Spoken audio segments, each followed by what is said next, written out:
Good morning, everyone. This is Jennifer Hough, and here we are in our next Agents of Awakening on what seems to be a beautiful looking Independence Day here in North Carolina. For those of you all over the world, it's an interesting time to be in the United States of America. It's an interesting time to be in the United States of America and being a white woman. It's an interesting time to be in the United States of America, being from Canada. And it's also a very interesting time to be in the world right now. Just fascinating. So much polarity, so much contrast, so many people struggling with what their part of this shift is that we're in the middle of. And that's why, for me, Agents of Awakening is so important right now. So I want to talk about my good friend, Dr. Terrlyn Avery.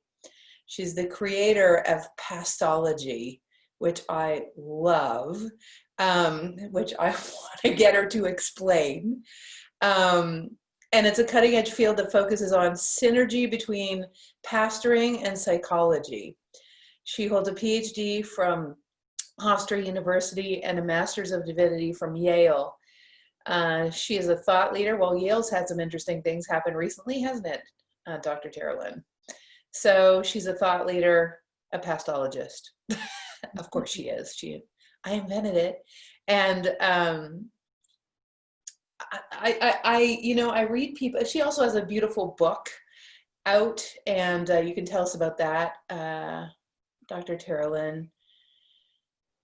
But the thing that I want to share is the minute that I met her, the minute I met Dr. Terrlyn, I took one look at her and I went, oh my God, this woman is totally awesome. This woman just is radiant.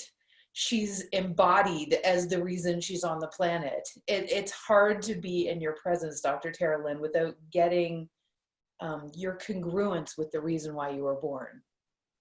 Which is why I coined my phrase, which I will not repeat here, about how I feel about you.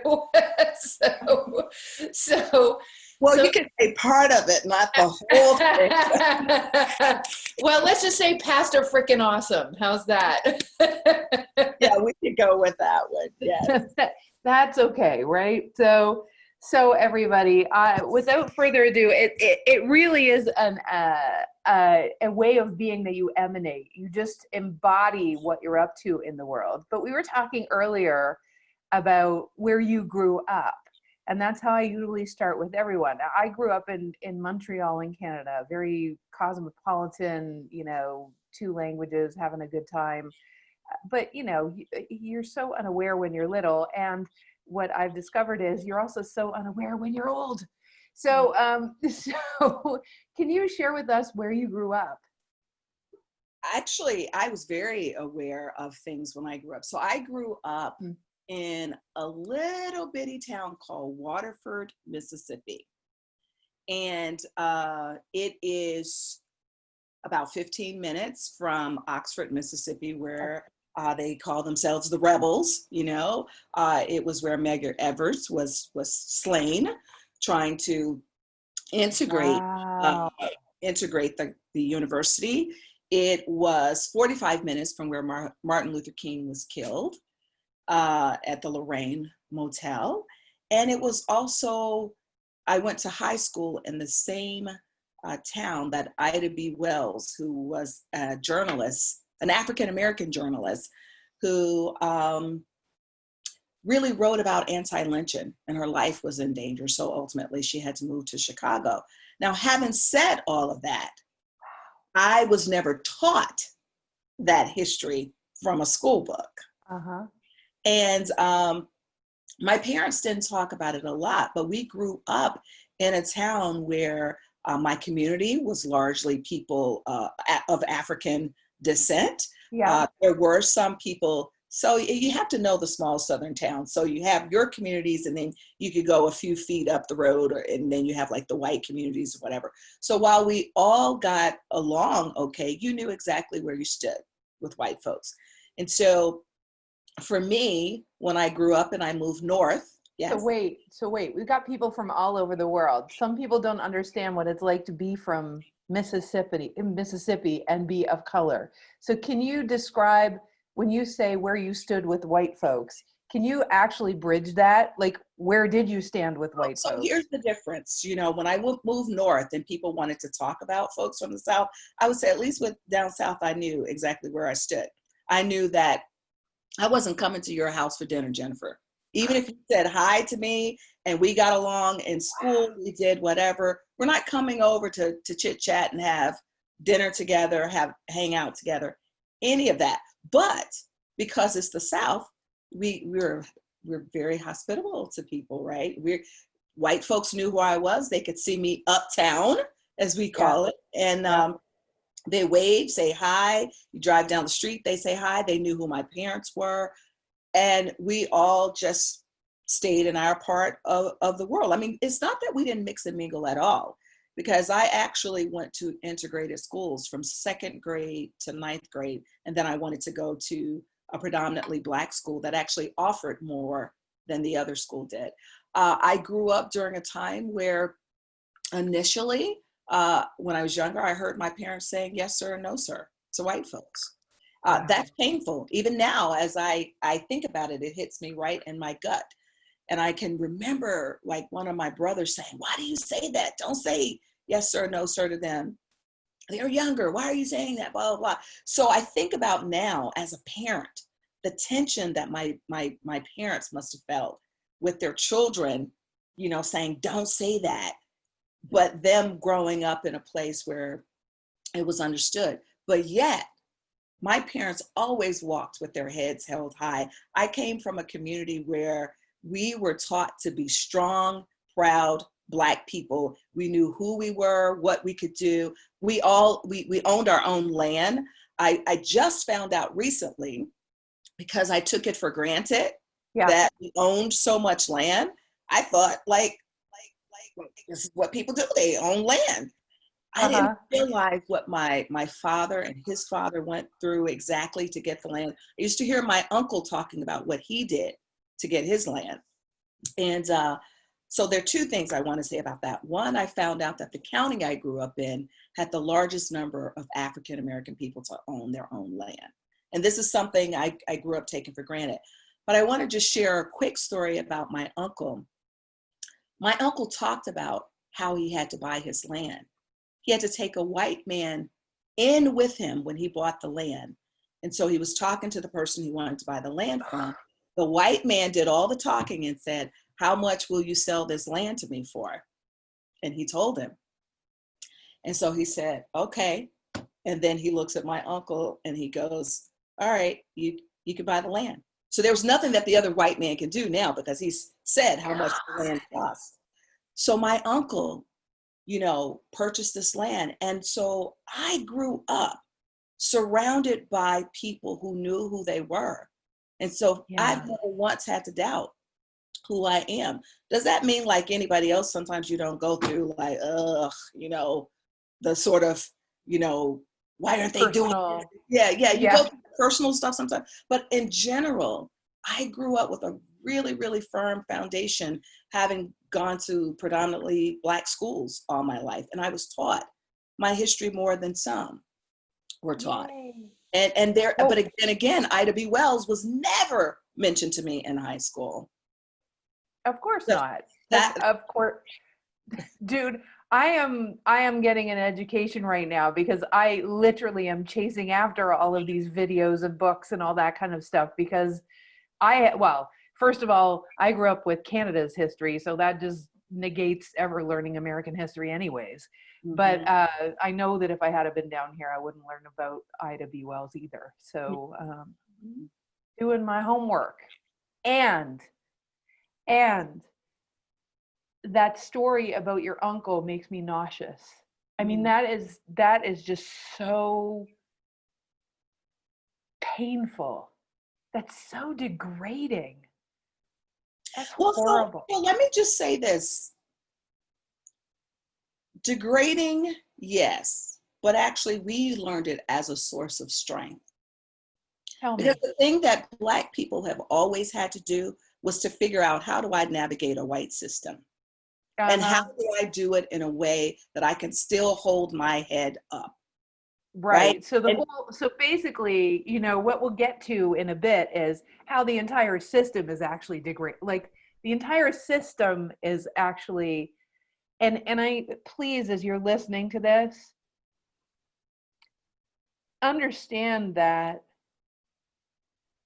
it is exactly that scenario of frog in a pot.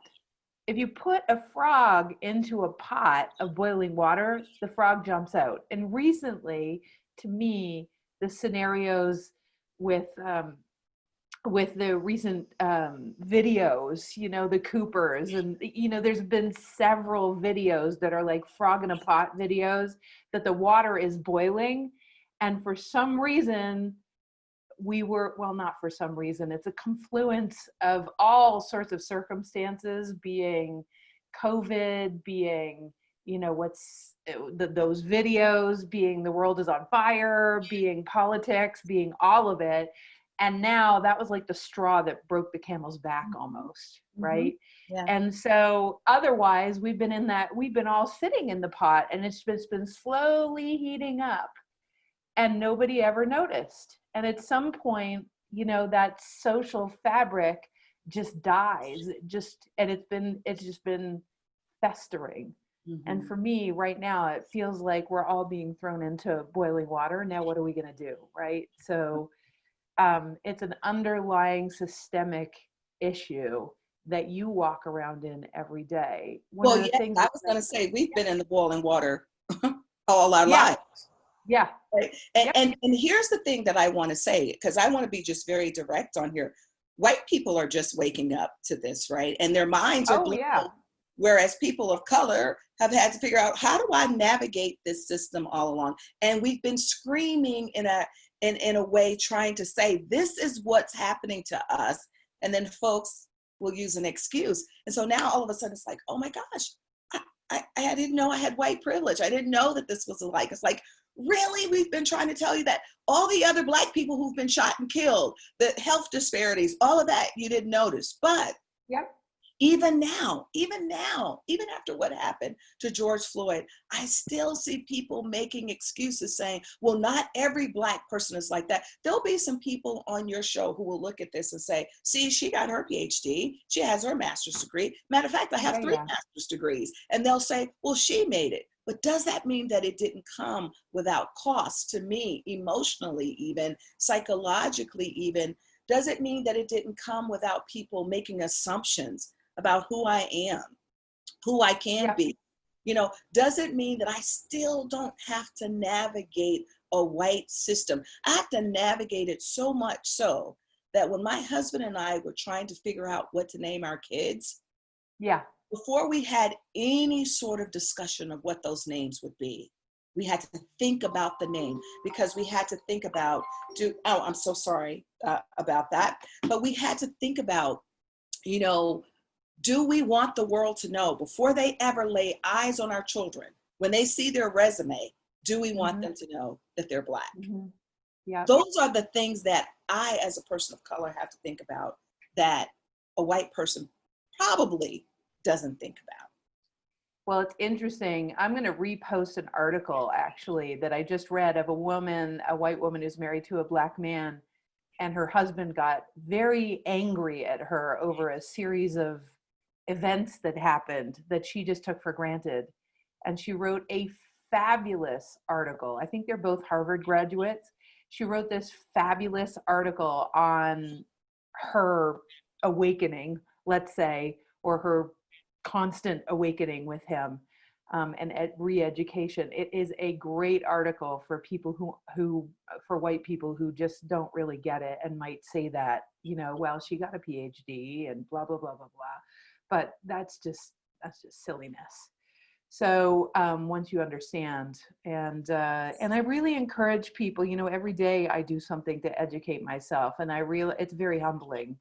I feel like I was telling Dr. Terrlyn earlier, I feel like a baby. Sometimes I feel so ignorant. Well, mostly because I am. And so sometimes I just feel so like, how could I have walked around? So I just want to share one thing because Valerie's here. You know, I was sharing, hi, Valerie. So I was sharing that I love you so much, in our interview on Agents of Awakening page, which you guys can go back and see, which was so powerful. Within, I think, the first 10 minutes of our very first interview, you probably couldn't see, but I was crying, Valerie, because something just happened to me where I got cellularly, and Terrlyn was telling me prior to starting today, I said, you know, you inside of me, it's like you walk around with like 50% more stress than I do every day, all day long. So do all of your friends. So do all of my other friends that are Black. They walk around with that much more stress. And I know as a nutritionist that stress is the number one cause of disease, which is crazy. And it's just crazy. So anyway, Terrlyn, you were commenting about that earlier. Do you want to share with people what you said to me earlier? Yeah, so there were a couple things that I said to you. Yeah. And that one you just explained about the additional stress that we carry around. I mean, when my kids grew up, I had to be conscious when they were in a store. Please don't touch that. Put that back. I don't want anybody to think you're stealing. And I remember once I was doing an anti-racist training, and a white woman said to me, but yeah, don't you think you're perpetuating white supremacy when you do that? I said, I think what I'm doing is saving my child. Wow. That's what I'm doing, right? And so I get what she's saying. You have to disrupt the system. But white folks get a privilege of doing things that my children don't get the privilege of doing. And as a parent, I have to balance that so much with helping them to feel secure about who they are and not saying less than. And I tried to go for a long time without talking about race to them. But very early on, a little kid at 3 told my daughter, I can't play with you because your skin is brown. 3 years old. So I had to think about, how do I say that? What do I say to my child? You know, because I don't want to introduce her to race so early. At first grade, they were studying slavery. And a kid said to her, the same child, oh, if you were born during that time, you would have been a slave. And the teacher not knowing what to say and what to do, nor calling me to have a conversation that my child had to hear this. She just bypassed it as if it was nothing. And my child came home and she started asking my other child for a hug. And if you know my other child, that was like really a no-no. And something clicked and I said, babe, what happened to you today? And she explained it. And when I confronted the teacher, she said, I absolutely didn't know what to say. So that's why I just skipped over it. Well, how about saying not all people of color or African Americans were slaves? Some were free. But if you knew your history, you'd know that.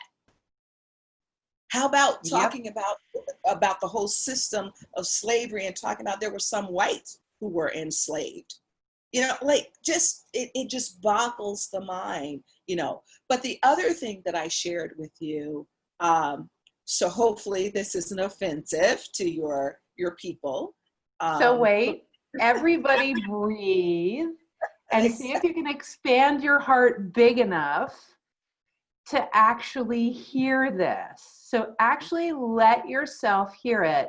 And instead of letting yourself react, just hear it and roll around in it. That is my request. Go ahead, Thank Dr. you. Terrlyn.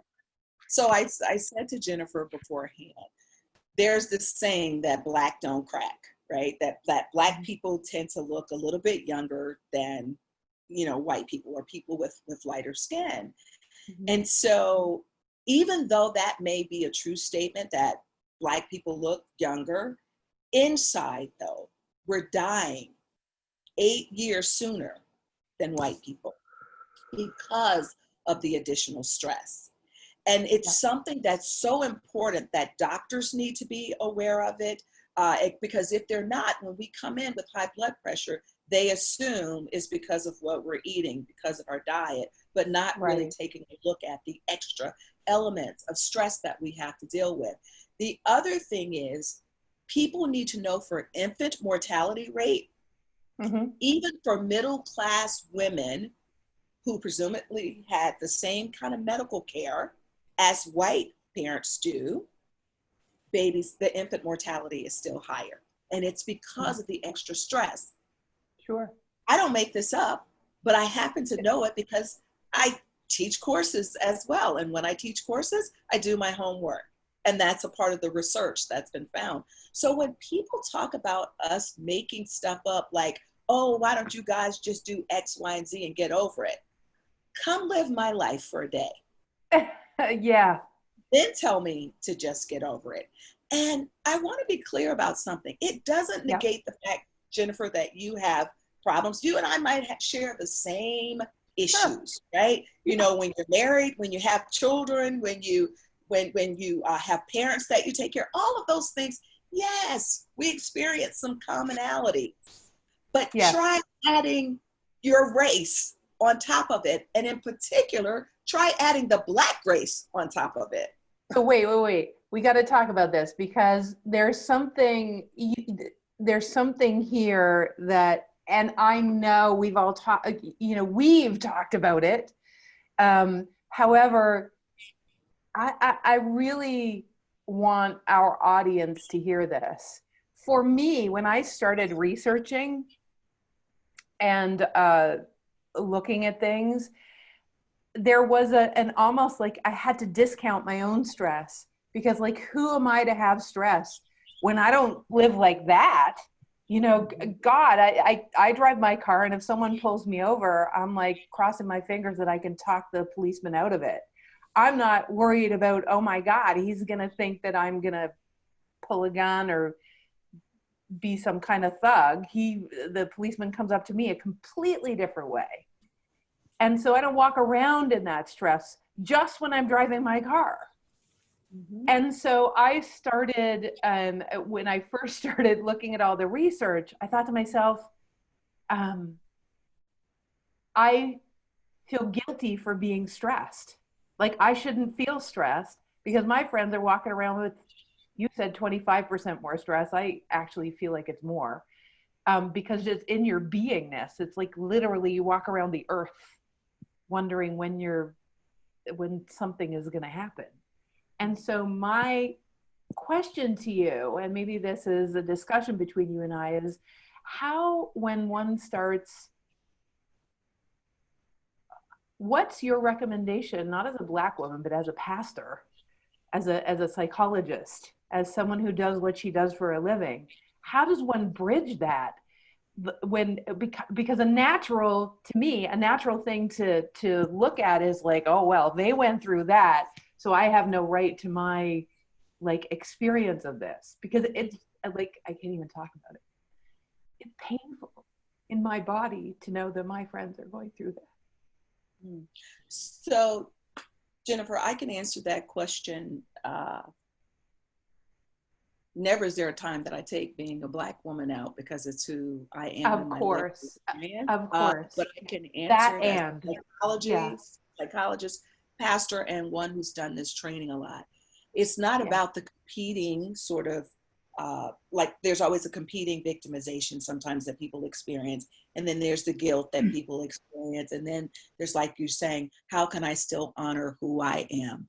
Right. Well, in honoring who you are is when you can do your best work. When you can then say, hey, yeah, I am stressed about the multiple things that are going on in my life. So now let me take it to another step. So let me honor the stress I'm experiencing.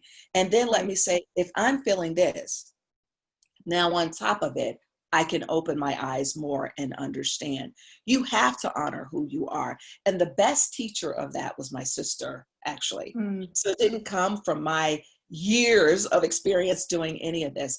I had a sister who died from cancer, and she went through the horrible things of, thank you. She's in a much better place than I at the moment. So, but I remember once she went through chemo, and after one of her times, and chemo is just, it's draining in and of itself. And at the time, I was in divinity school, and I had toddlers, a husband, working. I think I was working part-time at the time. And I remember saying to her, oh, I'm just so tired. And then I caught myself and I said, oh, I'm sorry, because I know that my tiredness is nothing like your tiredness. And she said, don't you ever, ever do that. She said, there are two different things, two different tiredness. And me being tired and exhausted from my experience Yeah. does not negate what you are experiencing. And you feel Right. free to talk to me about that at any time. Beautiful. And that's what I would say to white folks. Listen, I have white people that talk to me about their stuff all the time. You know, Yeah. many of my clients, if not most, are white. And I don't go say, listen, get over it, because you need to just get over yourself. You want to be my life? Because that's not really what it's about. It's really No. about understanding our shared humanity and Yes. understanding just because you tell me about your pain Yeah. does not mean that I don't have pain. So here's one of the things that happens. People make the argument, well, all lives matter, or blue lives matter, or this and that. Yeah, they do matter. But what we want you to do in this moment in time is focus on the Black Lives Matter and all the Black lives that matter, right? We're not segregating even within our own culture. And so I will say get over the guilt in terms of that. Get over the saying, I can't complain, because that's really not what having a true relationship is like.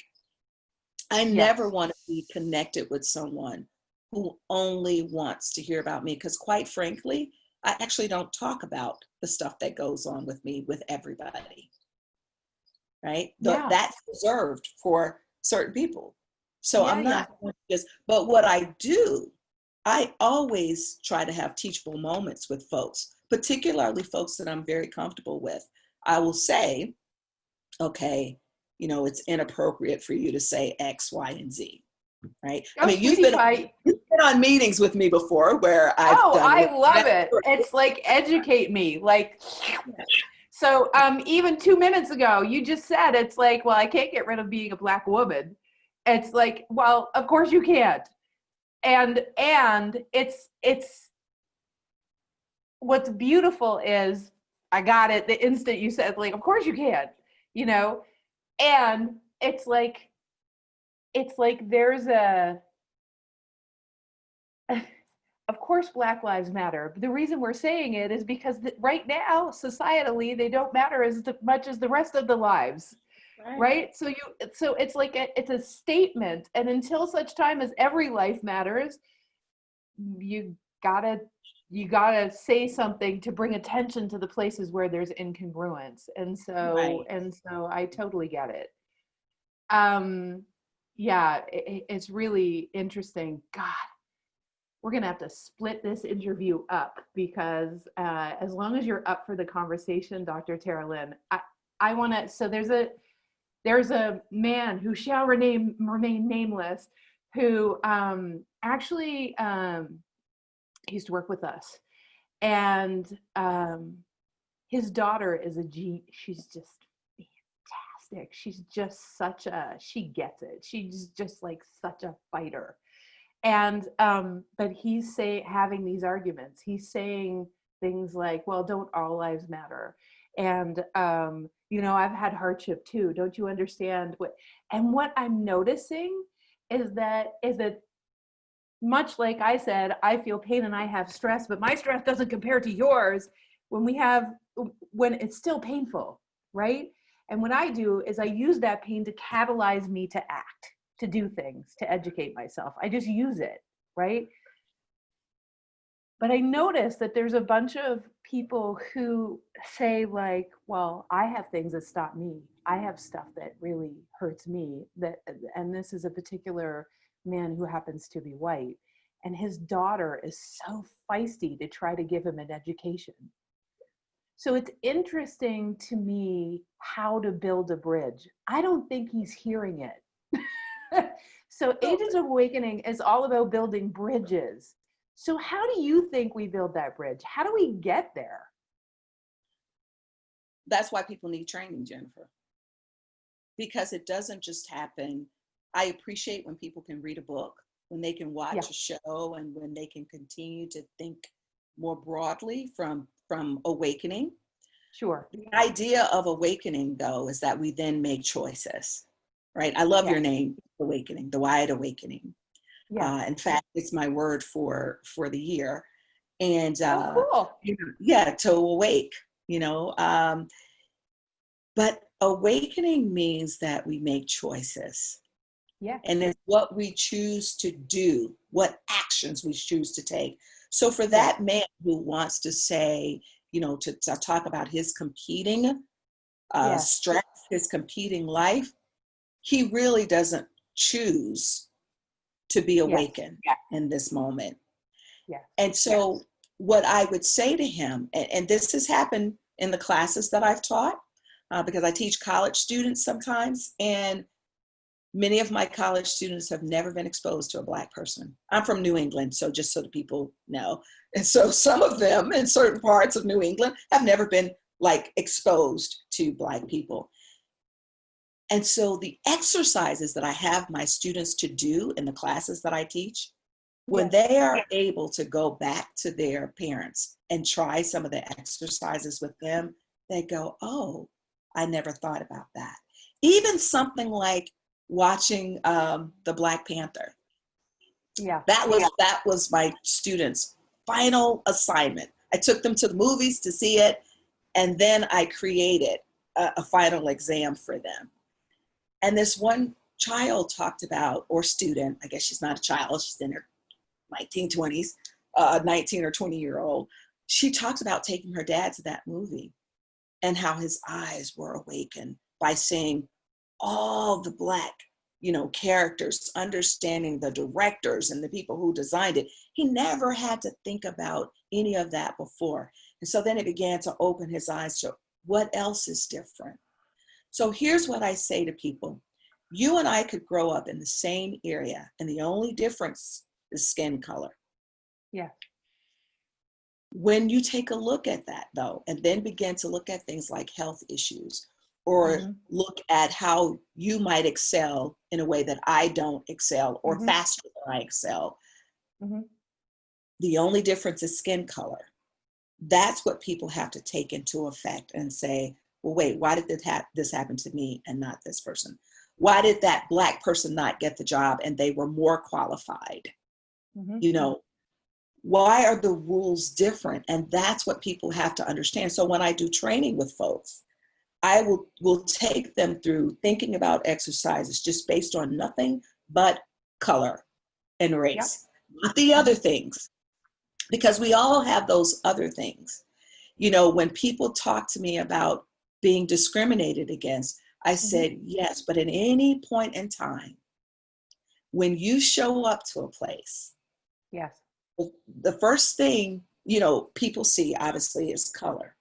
They don't begin to judge you on that color. But when I walk into a room, even for those people who think they're colorblind, they already have made assumptions because of who I am and how I show up. And that is the difference. If you could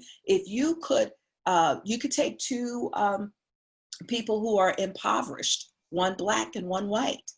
Yeah. And poverty is, excuse the language, hell, right? And we don't do enough in our world to overcome that. That's another conversation. But let's just take those two people.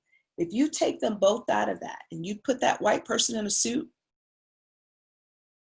people don't know anything. They make all kinds of assumptions about where they think that person came from, you know, all of that.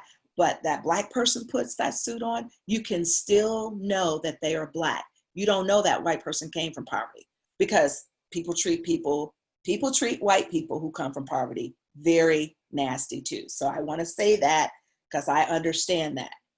So when people know where you come from, they treat you differently. But that's something you can hide. I can't ever hide my beautiful chocolate skin. Can't do it, and actually don't want to do it because I love the skin I'm in. Oh, it's gorgeous.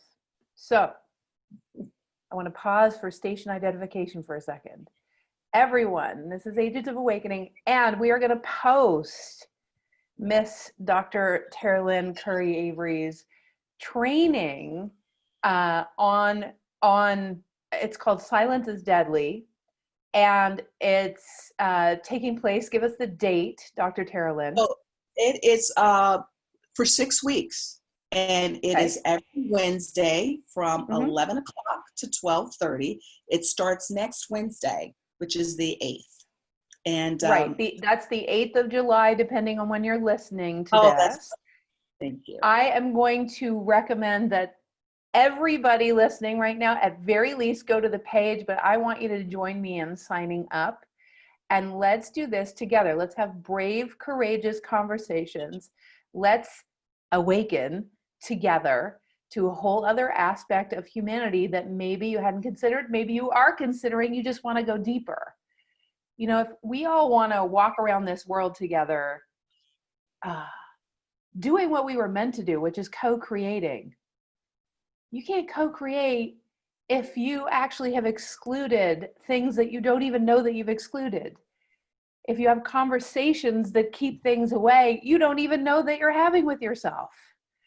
And so what happens when we start to embody an understanding, and it doesn't matter what kind of understanding it is, it could be of physics, it definitely at this point, what is presenting to understand this aspect of our human culture. It's crazy that we've divided ourselves like this. And so what a powerful conversation to understand each other and to fall in love again at a deeper level. And so we will post that link. Please go there. Please check it out. So I want to return to a conversation, Dr. Terrlyn. Dr. Frickin' Awesome. I love this conversation. It's so good. So the thing about color blindness, I've heard so many of my friends, oh, I'm colorblind. It's like, yeah, but that's what makes it. I mean, my husband is mocha. You know, my bestie is cappuccino. You know, it's like that's what makes life juicy, is the understanding of each other's experiences of life. It just, colorblind. Why would you want to be colorblind? Why do you want it all to be one thing? I think so. Well, talk to me. So there are a couple of reasons why people want it to be all one thing, because what we want to see is white. That, if we're going to be very bold about it, white is what's important, and that's what people want to see. But I think there's another reason. Hold on. I would just want to stay on that for a second. There's also, and I want to back it up to like coming like almost into the metaphysical space. There's also this built-in strange thing in human beings that we don't like different. We don't like change. We don't like, we're trying to connect, like if we're in survival mode, we're trying to get everything to look homogenous, right? And it just so happens that one aspect of United States, well, not United States, I would say all over the world, there was sort of like, not sort of like, there is a superiority that God planted a long time ago of whiteness. And so it's an underlying, like, here we are, here people of color are. Mm-hmm. And so it didn't just so happen get planted. It was structurally designed. Absolutely. Part of the history is knowing that this was structured. Race is a social construct, and people had to fight to be able to say that they were white.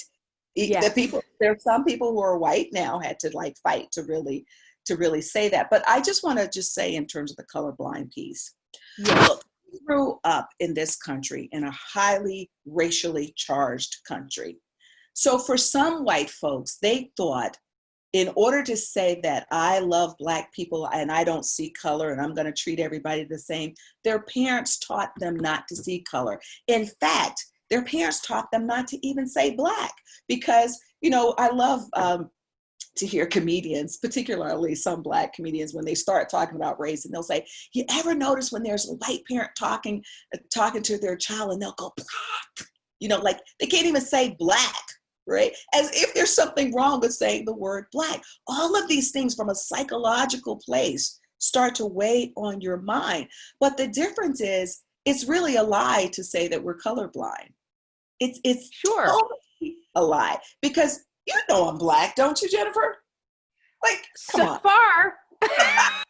So when people say they're colorblind, you're really lying, because that's the first thing you notice, right? And I want you to see my color, because if you see my color, that means that you know I'm going to show up very differently than you do. And you know that when I'm showing up with some exuberance, it might be because maybe in my community, we show up a little bit more exuberantly.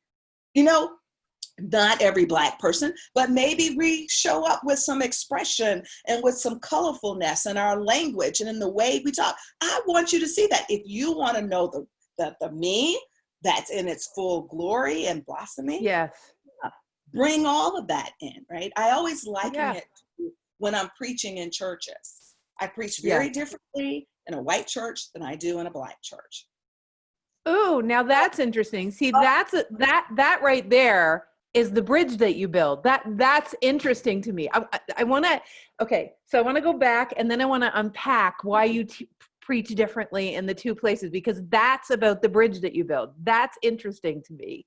So, and that's going to be interesting to everybody else too. That's going to be helpful. But I remember the other day, and I'm like, again, I am always looking for the embodiment experience. I want to understand, right? So I'm like, okay. So that flag in Mississippi, the state flag that had the, I'm going to call it the black swastika on it. And I started calling, then I went, wait a second. It's basically a Confederate flag, which is all about suppression of Black people, basically being able to continue to own slaves, people, humans as less thans. And people who walked around in Mississippi, which you did, every day would wake up and they see the statues and they see the flags and everyone has them. And I was like, what is that like? Now stay with me, because I know it's not like this, but I had to figure out something. It's like a Jewish person waking up and their entire country has a flag that has a swastika on it. And they wake up and every day they look at a flag that has a swastika on it. But again, it's like a frog being boiled alive. You know, it's like every day you're immersed. And I thought, but it's not, because of what you just said. Of course not. You asked me, it's like, am I a Black woman? Like, can you tell I'm a Black woman? It's like, yeah, hence the color, you know. And so Jewish people are the same color as me. So that's the added factor amongst many other things. But characteristically in racism, it's literally a factor that you cannot escape. So not only are you being reminded every day, so that is amazing. I mean, it's a start.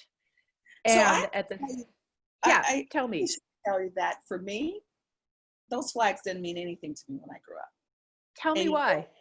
Because I came from a family and a community that always taught me I could do more, that I could be whatever I wanted to be. And that's the difference. Not everybody comes from that. I'm the youngest of 10. And I know how my parents carried themselves, my grandfather, you know, again, I told you I grew up in a time where I took for granted what we had. I didn't grow up with a lot. Now I know I grew up with a lot more than I thought. I mean, like we had a ton of land that I just took for granted. My grandparents had a ton of land. My grandfather owned his own store, which was burned down, I think, mysteriously. But you see, there's a way in which my parents raised me and taught me not to act less than in the way they carried themselves. And so that was very different. So despite the fact that they might have said yes, sir, and no, sir, that never diminished who they were. My mother walked with her head held high. And when she was asked why she did that, she said, if I don't have but a dime in my pocket, nobody else has to know. And that is the strength that I come from, a woman who, along with my dad, raised 10 kids. So that flag means nothing to me because I will not succumb to what somebody else thinks of me.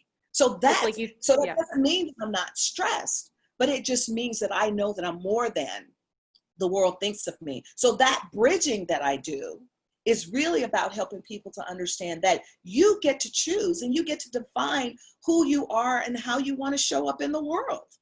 So you don't have to fall into that. And so it doesn't matter whatever I'm helping people with or coaching people with. Yes. It's really about your mindset and how you choose to overcome whatever you've experienced and how you choose to navigate the world. Because we all got stuff we have to navigate. So, you know. Could I possibly love you more? I don't even know. I'm up for it, but damn. So what I'm now seeing about that flag is you had the benefit of not giving it meaning. You did. Now, it may be that other Black folks, they... That's not to say that I don't think it should come down. I think for sure. Because psychologically, Yes. we experience things because it's in the background. So here's the thing. It's also an affirmation for people who are not Black. It's just not needed. It's not helpful. It's just not helpful. So thank you for sharing that. I love that you said that. And that's so powerful.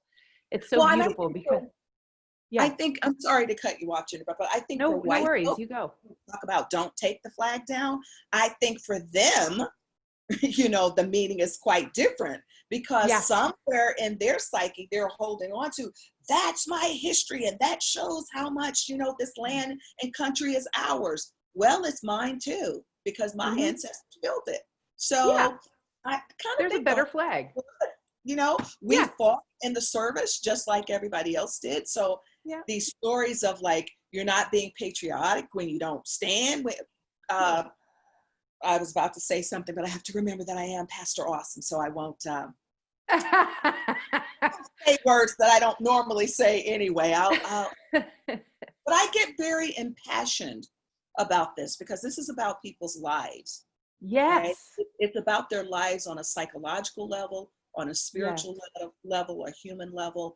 And I appreciate the opportunity to talk about it in a public way, but I appreciate even more if we do something about it, because I don't want to have to march with my children anymore about something like this, because that pain is real. And so even as I'm glad to see white folks out there, marching that Black Lives Matter, when I hear that, when I go to a protest and they stand and they start talking about, I can't breathe, that stuff chokes me.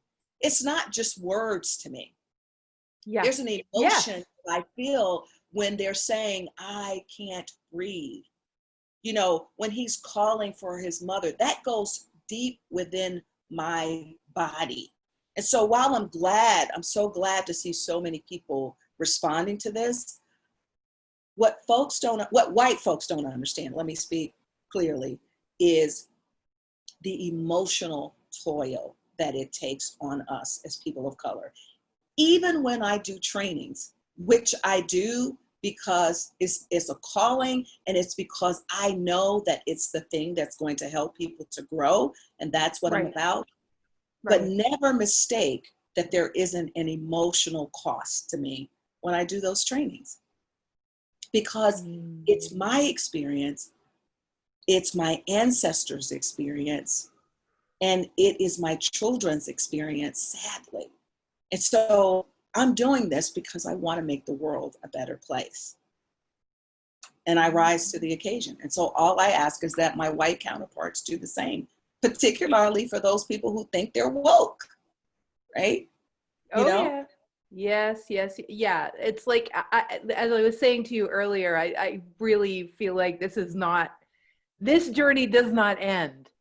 This is a journey of understanding each other that never ends. It's as I love to say, there's always more love you can have for your fellow human being, man, woman. Mm-hmm. There's always more love. So can I just show you something? Can I just do a teachable moment right here? Really, just real quick. You see how you said fellow man and you had to correct it to go fellow woman, fellow person?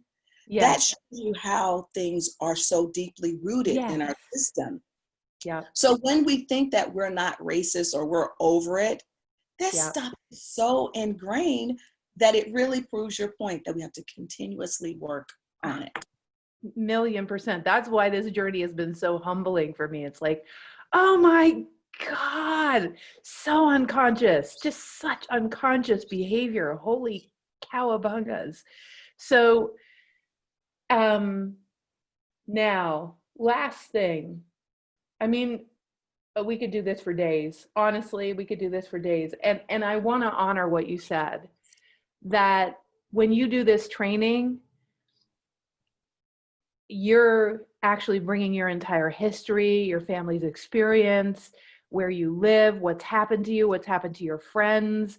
All of it is coming in, and you're being reminded by bringing energy to the conversation of all of that pain, to all of that pain. I mean, you're being reminded of all of it in your conversations. And I love that you said there's a cost. And I can feel you're knowing that the benefit to the conversation outweighs the cost, but at the same time, there's still a cost to you. And I know from knowing you just a little bit, which has been such a blessing, but I know that you can't not build those bridges. You cannot not do it. It's like in your cells. And even Dr. Terrlyn, in looking, because I have the benefit of just looking at people's hologram, it's really interesting, your calling in this world, given that you were born in Mississippi, the last state to take down the Confederate flag, and you now live in where? In Connecticut. and so humor is all I can say. Well, the thing is, God's very smart too, because when we build a bridge, of course you were born there and now you live there. That in and of itself is a metaphysical bridge that you've embodied. And so that leads me to the conversation about being in, one more thing, woke. Ain't nobody woke. Okay? There's nobody that's woke, because awakening is a process. It's not a state of being. You have to awaken in a process. So people even still text me saying, I woke up a year ago, and I'm like, no, you did not. So this is a process. There is always something more to learn about life and about yourself. So please don't even consider yourself that. That is my request. Last but not least. So you're in a church, you're a pastor, you're a pastor in lots of places. I assume you've been in lots of churches, but you also preach in a white church. Yeah.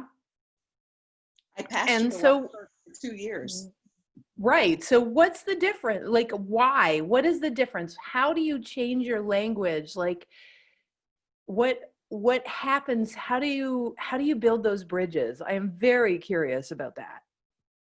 What's the difference? So this is a complicated one, because I had a white friend the other day when I explained this. She's like, well, I want you to go in those white churches and preach like you preach, right? So that I when I express myself, I'm exuberant. I'm not like shouting all over the place or doing any of that, but I like to bring the full me into it. But for churches that are stoic, who are sitting there looking at me like, that doesn't even allow my energy to go up, for one thing.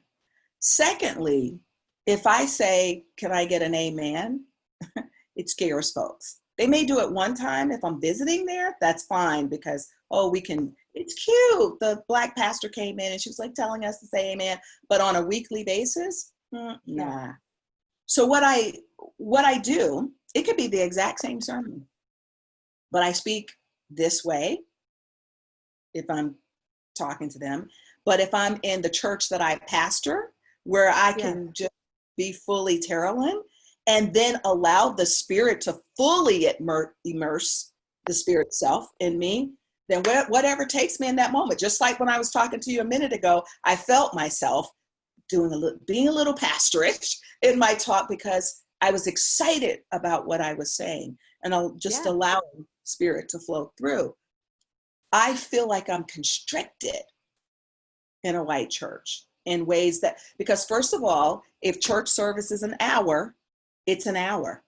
And every Sunday at 11 o'clock, so church started at 10, somebody's clock was going beep, beep, beep, right? You got to stay constrained. That's whiteness. That is absolute whiteness, right? Not being able to like come out, step outside of that box, that structure. Now, that didn't mean that I didn't do it in other ways. And that didn't mean that there weren't time. I still ministered. But when you do that, Jennifer, you have to do it in a way that folks can hear it. So just like with my trainings, I can't just go in my trainings and start doing this to white folks, right? Like boom, Right. boom, boom, boom, boom. I challenge the way you think, and I'm very direct. But there's a Yes. method to helping people get to where they are. Because if I go in and I offend you so badly in day one, you're never going to hear what I'm saying for the rest of the time. And so this is strategy. That's why when I see people who are suddenly offering trainings, or even white folks who suddenly think they can go out and train other white folks in this, it's like, ooh, wait, like this is a process. So the bridging for me is about meeting people where they are and then walking with them over that bridge. It's the best way that I can describe it. And I also want to just say this.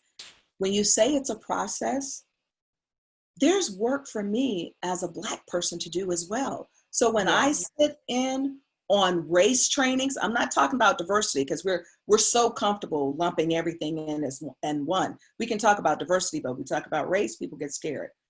When I do race trainings where I'm the participant, I'm required to take a look at myself too. I don't get a pass just because I'm Black. And that's what people need to understand, that this is our work. But right now, white folks got plenty of work to do. So I just want to say that right now, white folks need to do their share. It's time for them to kind of pick up the mantle and say, yes, I'm ready, but I want to address them. People are, white folks from the ones that I've talked to are scared to do this work because it means taking a look at themselves. You can't transform the world until you look at yourself. And then secondly, folks are going to lose some friends. And so I want to invite people, I really want to invite them to come and take the course, but I also want folks to know that it's a commitment. This is, I mean, I even have people developing strategic plans in the course. This is not about like, yeah, let's go sing Kumbaya. And it's about, listen, guys. So first of all, I'll be there. You guys come and join me in the program. Okay. So that's number one. Number two, I just want to share a couple of things from doing the work that, that I'm engaged in, trying to educate myself and immerse myself. I've already seen that we had to change, and we have to change a couple more. We just noticed the language in our marketing. It doesn't speak to everybody. So we had to go in and change the language in our marketing, because I realized it's like, well, yeah, that is our market, but really everything that we teach in the Wide Awakening is a wide awakening. It's an inclusive awakening. And so we had to go back and change some language. And then I realized, oh my God, I had to go back and apologize to someone from last year because I did something innocently that was just very blind. And I mean, we had a great laugh about it. We fell in love more deeply and all that kind of stuff, but taking responsibility for stuff that it wasn't mean, just ignorant, And so having those conversations, and it's just cleaning stuff up. It's bringing it into congruence. And I get that one would need a plan. I mean, we've been looking at that. This is real, you guys. This is not like Pastor Awesome was saying. It's not like going out and, yeah, I'm sure march in the streets, but what are you going to do in your own life? What are you going to do in your own relationships? What are you going to do when conversations come up? What are you going to do? Hey, maybe you're even going to work for your local. Adam and I were just looking at places that we could volunteer locally. Even Dorothy, who's here, she told me about her brother, I think it was, who's driving people to vote. I'm like, well, even that, Or right? son. So that, Yeah. Mhm. yeah. Mhm. So I'm going to be doing that because I'm Canadian. I can't vote. So, so I'm going to help 10 or 15 people vote. So there's so But much. I'm glad you're mentioning, Jennifer, just for one second, I'm glad you're mentioning the Yeah. voting part, because this also Yeah, helps to determine what we vote for and who we vote for. Because absolutely. if you really want to do something about dismantling it, you have to look at our structure top down or bottom up, Yep. however you want to. Yeah. Yeah, well, for me, I feel more definitely top down, but I know I love being able to see that I'm making a difference. So I love the tangible, like, let me get in it, you know? Mhm. So, so I appreciate you, Dr. Terrlyn. You are a force. And what I love, what you've offered all of us, and I'm going to speak for my own self today, what you've, you know, I always say to people, my mother, I call her Saint Mom. My mom is just, she's just an adorable human. And she's kind and she's lovely. And she's also a tree shaker. And what I love about what you just shared is you talked about your mother and how your mother, I love hearing about strength and about someone being told that they're an incredible human being and that you matter. And I love feeling that inside of my body, like, yeah. And I love feeling that consciousness, God itself, God himself, herself, whatever you believe. I love that that is how God sees all of us, you know, and that at some level, your mother was just speaking truth to a little girl. And I love right now that I'm having a hot flash because I just love that that power can be borrowed. It's like, God, what an amazing mother you had, and father, that that's how you were raised. That to me struck me most deeply. It's just so powerful. It's so powerful in the face of the state that you lived. Just, Well, I have to say, my mother probably modeled it more than saying it. There were certain things she said to us, but it yeah. was modeling that she did that was just, I like honestly, I could not ask for better parents, a better mother. Like, no, I couldn't, because they gave me so much, and so much so that, being the youngest of 10, I had the benefit of getting it from all the older siblings too, right? Well, the cool thing is you're bringing it through you right now, and literally a piece of them is speaking to us right now. And I love feeling your parents through you. It's just really beautiful. So everyone, we will post the link to Dr. Terrlyn's training. I cannot wait to see, for me, these conversations are incredibly intimate and vulnerable.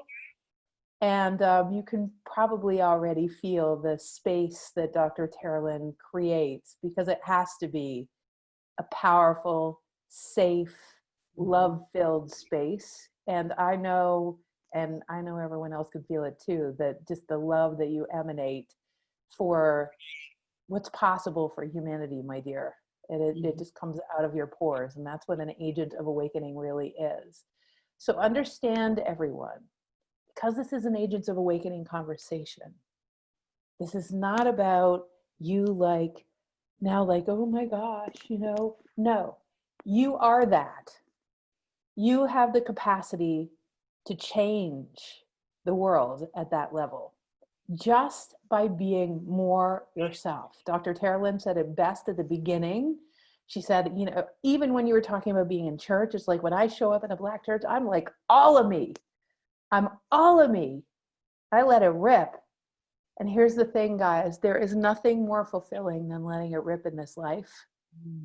And so I hope you are activated to the piece of the puzzle of heaven on earth that you are. And since we are the heaven on earth construction crew, this is definitely a chance to make this more heaven on earth. So come and play with us. And in the meantime, I love you, Dr. Terrlyn. Thank you for being here. Thank you for being all of who you are.